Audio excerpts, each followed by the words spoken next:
తూర్పు ఘాట్ల మధ్యలో ఒక ప్రాచీన కొండ ఉంది. ఆ కొండ మీద ఒక పవిత్ర స్థలం సింహాచలం. ఇక్కడ శ్రీ వరాహలక్ష్మీ నరసింహస్వామి వారి సన్నిధి ఉంది.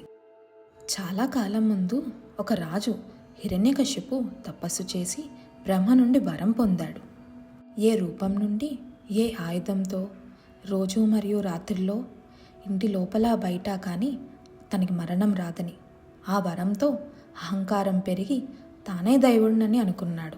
కానీ అతని కుమారుడు ప్రహ్లాదుడు నారాయణ భక్తుడై ఉన్నాడు. ఒకరోజు అతను అడిగాడు, నీ దేవుడు ఎక్కడున్నాడు? ప్రహ్లాదుడు పలికాడు, ఆయన ప్రతి చోటులో ఉన్నాడు. ఆ సమయంలో స్తంభం చీల్చుకొని నరసింహస్వామి ప్రత్యక్షమయ్యారు. మనిషి కాదు, పశువు కాదు, మధ్య రూపం. ఆయన ద్వారం మీద హిరణ్యకశిపుని తొడ మీద పెట్టుకొని తన గోర్లతో సంహరించాడు. కానీ ఆ విజయం తర్వాత కూడా నరసింహుని కోపం తగ్గలేదు.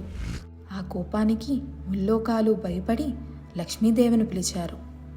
ఆమె మృదువైన స్వరంతో పలికింది, ఓ ప్రభు, మీ భక్తుని రక్షించారు, ఇప్పుడు జగత్తుకు శాంతినివ్వండి.